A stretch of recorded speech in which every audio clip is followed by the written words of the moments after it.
എന്റെ ചോദ്യം ചോദിക്കുന്നതിന് മുമ്പായി അത്യുജ്വലവും അതിഗംഭീരവുമായ ഇത്തരമൊരു അവസരം നൽകിയതിന് സംഘാടകരോട് ഞാൻ നന്ദി പറയുന്നു. ഞാൻ എന്റെ ചോദ്യത്തിലേക്ക് കടക്കാം. എനിക്ക് ധാരാളം മുസ്ലിം സുഹൃത്തുക്കളുണ്ട്. കാരണം എന്റെ കുട്ടിക്കാലത്ത് ഞാൻ അവരോടൊപ്പമായിരുന്നു ചെലവഴിച്ചത്.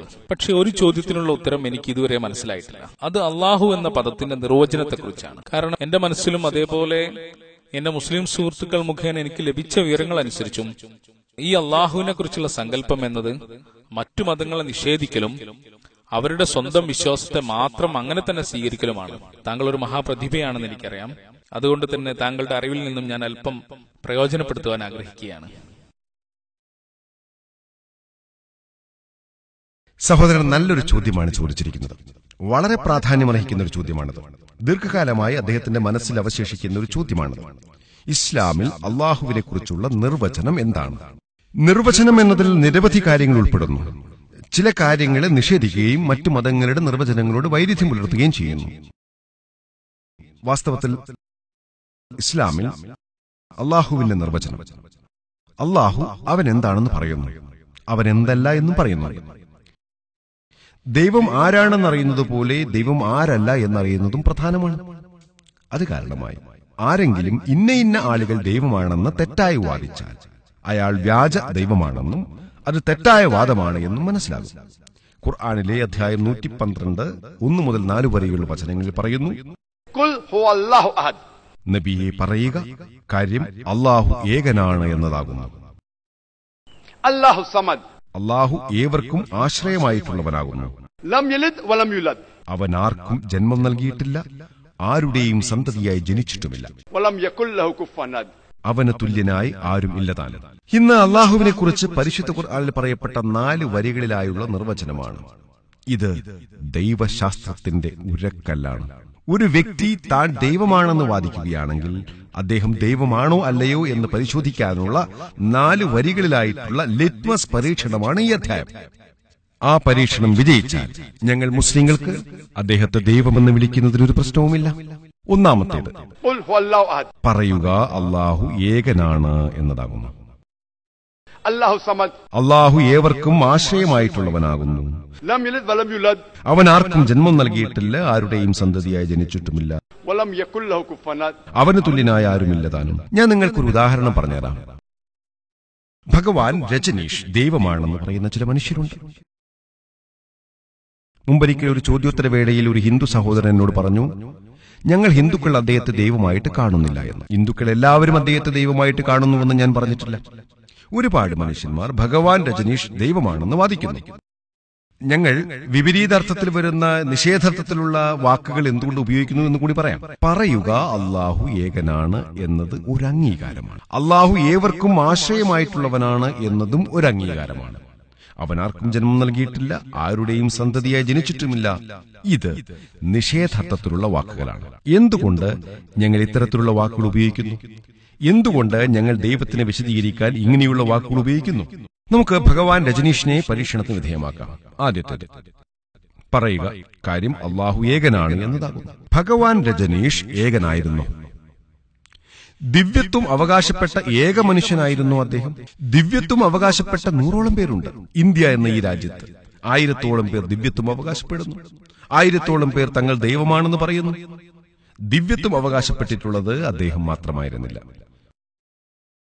പക്ഷെ രജനീഷ് ഭക്തർ പറയും അദ്ദേഹം അതുല്യനായൊരു മനുഷ്യനായിരുന്നു, അദ്ദേഹം അദ്വിതീയനാണ് എന്നും അവർ പറയും. നമുക്ക് അടുത്ത പരീക്ഷണത്തിലേക്ക് പോകാം. അള്ളാഹു ഏവർക്കും ആശ്രയമായിട്ടുള്ളവനാകുന്നു, അഥവാ സ്വയം നിരാശ്രയനാകുന്നു. രജനീഷ് സ്വയം നിരാശ്രയനും മറ്റുള്ളവർക്ക് ആശ്രയമായിട്ടുള്ളവനുമായിരുന്നു. അദ്ദേഹം സമ്പൂർണനും അനശ്വരനുമായിരുന്നു. നമ്മൾ അദ്ദേഹത്തിന്റെ ജീവചരിത്രം വായിക്കുമ്പോൾ നമുക്ക് കാണാൻ സാധിക്കുന്നത് എന്തെന്നാൽ ഭഗവാൻ രജനീഷ് ആസ്മ രോഗത്തിനടിമയായിരുന്നു. അദ്ദേഹത്തിന് ഡയബറ്റിസ് മെലൈറ്റിസും തീക്ഷ്ണമായ നടുവേദനയും ഉണ്ടായിരുന്നു. ചിന്തിച്ചു നോക്കൂ, സർവശക്തനായ ദൈവം ആസ്മയും ഡയബറ്റിസ് മെലൈറ്റിസും തീക്ഷ്ണമായ നടുവേദനയും അനുഭവിക്കുന്നു. ചിന്തിച്ചു നോക്കൂ. മൂന്നാമത്തെ പരീക്ഷണം, അവൻ ആർക്കും ജന്മം നൽകിയിട്ടില്ല, ആരുടെയും സന്തതിയായി ജനിച്ചിട്ടുമില്ല. ഭഗവാൻ രജനീഷ് മധ്യപ്രദേശിലാണ് ജനിച്ചതെന്ന കാര്യം നമുക്കെല്ലാവർക്കും അറിയാം. അദ്ദേഹത്തിന് ഒരു അമ്മയും അച്ഛനും ഉണ്ടായിരുന്നു. 1981 അദ്ദേഹം അമേരിക്കയിലേക്ക് പോയി. എന്നിട്ട് 1000ഓളം അമേരിക്കക്കാരുമായിട്ടൊരു യാത്രയ്ക്ക് പോയി. ഒറിഗോൺ എന്ന സംസ്ഥാനത്തിൽ അദ്ദേഹം രജനീഷ് ഭവൻ എന്നൊരു പുതിയ കേന്ദ്രം തുടങ്ങി. പിന്നീട് അമേരിക്കൻ ഭരണകൂടം അദ്ദേഹത്തെ അറസ്റ്റ് ചെയ്തു തടവിലാക്കി. അമേരിക്കൻ ഭരണകൂടം തനിക്ക് വിഷം നൽകിയെന്ന് രജനീഷ് ആരോപിക്കുന്നു. സർവശക്തനായ ദൈവം പതുക്കെയുള്ള വിഷബാധയ്ക്കടിമപ്പെടുന്നുവെന്ന കാര്യമൊന്ന് ചിന്തിച്ചു നോക്കൂ. 1985 അമേരിക്കൻ ഭരണകൂടം അദ്ദേഹത്തെ രാജ്യത്തു നിന്നും പുറത്താക്കി. അദ്ദേഹം ഇന്ത്യയിലേക്ക് മടങ്ങി. അദ്ദേഹം പൂനെ പട്ടണത്തിലെത്തി. അവിടെ അദ്ദേഹം തന്റെ കേന്ദ്രം പുനരാരംഭിച്ചു. അതിനെ ഇന്ന് ഓഷോ സമൂഹം എന്നാണ് വിളിക്കുന്നത്. ഇന്ന് നിങ്ങൾ ഓഷോ സമൂഹം സന്ദർശിക്കുകയാണെങ്കിൽ അദ്ദേഹത്തിന്റെ സമാധി സ്ഥലത്ത് പോയാൽ അവിടെ അദ്ദേഹത്തെ ദഹിപ്പിച്ച ചാരം സൂക്ഷിച്ചു വെച്ചതായിട്ട് കാണാം. അദ്ദേഹത്തിന്റെ സമാധി സ്ഥലത്ത് ഇപ്രകാരം എഴുതി വച്ചിരിക്കുന്നതായും കാണാം: ഓഷോ ഭഗവാൻ രജനീഷ്. ഓഷോ ഒരിക്കലും ജനിച്ചിട്ടില്ല, ഒരിക്കലും മരിച്ചിട്ടില്ല. പക്ഷേ 1931 ഡിസംബർ 11 മുതൽ 1990 ജാനുവരി 19 വരെ ഭൂമിയെ സന്ദർശിച്ചു. ഒരിക്കലും ജനിച്ചിട്ടുമില്ല, മരിച്ചിട്ടുമില്ല. പക്ഷേ 1931 ഡിസംബർ 11 മുതൽ 1990 ജാനുവരി 19 വരെ ഭൂമിയെ സന്ദർശിച്ചു. എന്നാൽ അവർ അദ്ദേഹത്തിന്റെ സമാധി സ്ഥലത്ത് എഴുതാൻ മറന്നത് അദ്ദേഹത്തിന് 21 വ്യത്യസ്ത രാജ്യങ്ങളിലേക്കുള്ള വിസ നിഷേധിക്കപ്പെട്ടിരുന്നുവെന്നതാണ്. സർവശക്തനായ ദൈവം ഭൂമിയിൽ വന്നിട്ട് വ്യത്യസ്ത രാജ്യങ്ങൾ സന്ദർശിക്കാൻ വിസ വേണമെന്നതിനെ കുറിച്ചൊന്ന് ചിന്തിച്ചു നോക്കൂ. അവസാനത്തെ പരീക്ഷണമായ അവന് തുല്യനായി ആരുമില്ല താനും എന്നത് വളരെ കർശന സ്വഭാവമുള്ളതാണ്. ഈ നിബന്ധന പാലിക്കാത്തയാൾ ദൈവമല്ല. ഭഗവാൻ രജനീഷിനെ പറ്റി നിങ്ങൾക്കറിയാമായിരിക്കുമല്ലോ. അദ്ദേഹത്തിന് ഒരു വെള്ളത്താടി ഉണ്ടായിരുന്നു. ഏതൊരു മനുഷ്യനെയും പോലെ 2 കണ്ണ്, ഒരു മൂക്ക്, ഒരു വായ, 2 കൈകൾ എന്നിവയും ഉണ്ടായിരുന്നു. ഈ ഭൂമിയിലുള്ള ഏതെങ്കിലും വസ്തുവിനോട് ദൈവത്തെ ഉപമിക്കാൻ സാധിച്ചാൽ അത് ദൈവമല്ല. ഉദാഹരണത്തിന്, ആരെങ്കിലും സർവശക്തനായ ദൈവം ആർണോൾഡ് ഷ്വാസ്നേഗറിനേക്കാൾ 1000 മടങ്ങ് ശക്തനാണെന്ന് പറയുന്നതായി സങ്കല്പിക്കുക. നിങ്ങൾ ആർണോൾഡ് ഷ്വാസ്നേഗറിനെ കുറിച്ച് കേട്ടിട്ടുണ്ടാകുമല്ലോ. മിസ്റ്റർ വേൾഡ് എന്ന പട്ടം ലഭിച്ചയാളാണ്. ലോകത്തെ ഏറ്റവും ശക്തനായ വ്യക്തി എന്നാണ് അതിനർത്ഥം. മിസ്റ്റർ യൂണിവേഴ്സ് എന്ന പട്ടവും ലഭിച്ചയാളാണ് അദ്ദേഹം. പ്രപഞ്ചത്തിലെ ഏറ്റവും ശക്തനായ വ്യക്തി എന്നാണ് അതിനർത്ഥം. ഈ ലോകത്തെ എന്തിനോടെങ്കിലും ദൈവത്തെ ഉപമിക്കാൻ സാധിച്ചാൽ അത് ആർണോൾഡ് ഷ്വാസ്നേഗർ ആകട്ടെ, ധാരാസിംഗ് ആകട്ടെ, കിങ് കോങ് ആകട്ടെ, ഇവരെക്കാളെല്ലാം 1000 മടങ്ങോ മില്യൺ മടങ്ങോ ശക്തനാകട്ടെ, ഈ ലോകത്തെ എന്തിനോടെങ്കിലും ദൈവത്തെ ഉപമിക്കാൻ സാധിച്ചാൽ പിന്നെ അത് ദൈവമല്ല. അപ്പോൾ സഹോദര, ചുരുക്കത്തിൽ ഇതാണ് ദൈവം എന്നതിന്റെ നിർവചനം. നിങ്ങളുടെ രണ്ടാമത്തെ ചോദ്യം: മറ്റു മതങ്ങളിലെ ദൈവത്തെക്കുറിച്ചുള്ള നിർവചനങ്ങളോട് ഇസ്ലാമിലെ ദൈവത്തിന്റെ നിർവചനം എന്തുകൊണ്ട് വൈരുദ്ധ്യം പുലർത്തുന്നു? ഈ ചോദ്യത്തെക്കുറിച്ച് എനിക്ക് പറയാനുള്ളത് എന്തെന്നാൽ, വാസ്തവത്തിൽ മറ്റു മതങ്ങളിലെ ദൈവത്തെക്കുറിച്ചുള്ള നിർവചനത്തിന് അള്ളാഹുവിനെ സംബന്ധിച്ചുള്ള നിർവചനം എതിരാണെന്നത് ഒരു തെറ്റിദ്ധാരണയാണ്. മറ്റ് മതസ്ഥരുടെ ആചാരങ്ങളോട് വൈരുദ്ധ്യം പുലർത്തുന്നു എന്നതിനോട് ഞാൻ യോജിക്കുന്നു. പക്ഷേ മറ്റ് മതഗ്രന്ഥങ്ങളോട് വൈരുദ്ധ്യം പുലർത്തുന്നില്ല. കാരണം ദൗർഭാഗ്യമെന്ന് പറയട്ടെ, മിക്ക മതങ്ങളുടെയും അനുയായികൾ, അത് ഹൈന്ദവരാകട്ടെ ക്രൈസ്തവരാകട്ടെ, അവരാരും തന്നെ അവരുടെ സ്വന്തം മതഗ്രന്ഥങ്ങൾ വായിക്കുന്നില്ല. അമുസ്ലിങ്ങളുടെ പ്രവർത്തനങ്ങളോട് വൈരുദ്ധ്യം പുലർത്തുന്നുവെങ്കിൽ അവരുടെ വേദഗ്രന്ഥങ്ങൾ പരിശോധിച്ചാൽ ചില കാര്യങ്ങൾ മനസ്സിലാക്കാൻ സാധിക്കും. നിങ്ങൾക്ക് ഏതെങ്കിലും മതത്തെക്കുറിച്ച് അറിയാൻ ആഗ്രഹമുണ്ടെങ്കിൽ ആ മതത്തിന്റെ വേദഗ്രന്ഥത്തെ മനസ്സിലാക്കാൻ ശ്രമം നടത്തിയാൽ മതി. മതങ്ങളുടെ അനുയായികളുടെ പ്രവൃത്തികളെ നിരീക്ഷിച്ച് മാത്രം ഒരു മതവും മനസ്സിലാക്കാൻ ശ്രമിക്കരുത്. ഒരു ഉദാഹരണം: സിഖ് മതത്തിൽ ദൈവത്തെക്കുറിച്ചുള്ള നിർവചനം മനസ്സിലാക്കണമെങ്കിൽ ഏറ്റവും നല്ല മാർഗം ഗുരുഗ്രന്ഥ് സാഹിബ് പരിശോധിച്ചാൽ മതി. അതിനെ ആദിഗ്രന്ഥ് എന്ന് പറയുന്നു. ഗുരുഗ്രന്ഥ് സാഹിബിലെ ആദ്യത്തെ വാള്യം, ആദ്യത്തെ അധ്യായം, ആദ്യത്തെ വചനം നിങ്ങൾ വായിച്ചു നോക്കൂ. ഇതിനെ ജാപ്പുജി എന്നല്ലേ പറയുന്നത്? അതെ. അതിലെന്താണ് പറയുന്നത്? ദൈവം ഏകനാണ്, അവനെ സത്യമെന്ന് വിളിക്കുന്നു, അവനെ അനശ്വരൻ എന്ന് വിളിക്കുന്നു, അവൻ അസ്തിത്വമുള്ളവനാണ്, അവൻ കരുണയുള്ളവനാണ്, അവൻ ഭയത്തിൽ നിന്നും താക്കീതിൽ നിന്നും സ്വതന്ത്രനാണ്. സിഖ് മതത്തെക്കുറിച്ച് നിങ്ങൾ മനസ്സിലാക്കിയാൽ അത് ഏകദൈവത്തിൽ വിശ്വസിക്കുന്നുവെന്നും വിഗ്രഹാരാധനയിലും അവതാരങ്ങളിലും വിശ്വസിക്കുന്നില്ലെന്നും മനസ്സിലാകുന്നു. പ്രത്യക്ഷ രൂപത്തിൽ ദൈവത്തെ ഓംകാരയെന്നും അപ്രത്യക്ഷ രൂപത്തിൽ ഏക് ഓംകാരയെന്നുമാണ് പറയുന്നത്. സിഖ് മതഗ്രന്ഥങ്ങൾ വായിച്ചാൽ ദൈവത്തിന് വ്യത്യസ്ത നാമവിശേഷണങ്ങൾ നൽകിയിട്ടുണ്ടെന്ന് മനസ്സിലാകും. ദൈവത്തെ സത്തനാമ, വിശുദ്ധനാമം എന്ന് വിളിക്കുന്നു. ദൈവത്തെ കർത്താവ്, സ്രഷ്ടാവ് എന്ന് വിളിക്കുന്നു. ദൈവത്തെ റഹീം, കരുണാനിധി എന്ന് വിളിക്കുന്നുണ്ട്. ദൈവത്തെ കരീം, ഉദാരപ്രകൃതിയുള്ളവൻ എന്ന് വിളിക്കുന്നുണ്ട്. ദൈവത്തെ വാഹേ ഗുരു, സത്യമായ ഏകദൈവം എന്ന് വിളിക്കുന്നുണ്ട്. അതുകൊണ്ട് വേദഗ്രന്ഥങ്ങളിലേക്ക് മടങ്ങിയാൽ സിഖ് മതത്തിലും ഇസ്ലാമിലും ദൈവത്തെക്കുറിച്ചുള്ള നിർവചനം ഒന്നാണെന്ന് മനസ്സിലാക്കാൻ സാധിക്കും.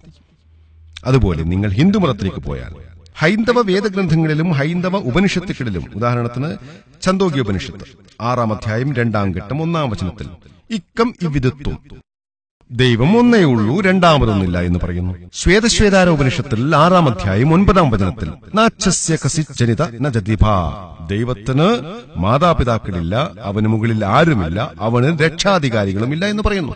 ശ്വേതശ്വേതാരോപനിഷത്തിൽ 4-ാം അധ്യായം 19-ാം വചനത്തിലും യജുർവേദത്തിൽ 32-ാം അധ്യായം 3-ാം വചനത്തിലും ന തസ്യ പ്രതിമ അസ്ഥി, ദൈവത്തിന് പ്രതിമ ഇല്ല എന്ന് പറയുന്നുണ്ട്. സംസ്കൃതത്തിൽ പ്രതിമ എന്ന വാക്കിന് പ്രതിച്ഛായ, ഫോട്ടോ, വരച്ച ചിത്രം, വിഗ്രഹം, പ്രതിമ, ശില്പം എന്നൊക്കെയാണ് അർത്ഥം.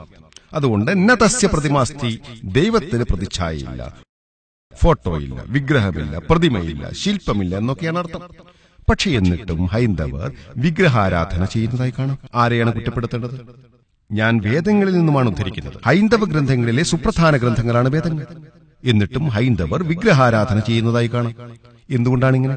കാരണം ഹൈന്ദവ പണ്ഡിതന്മാർ പറയും, സഹോദര സാക്യർ, കുറഞ്ഞ നിലവാരത്തിൽ അന്തർബോധമുള്ള ജനങ്ങൾക്ക് ഈ നിർവചനം മനസ്സിലാകില്ല.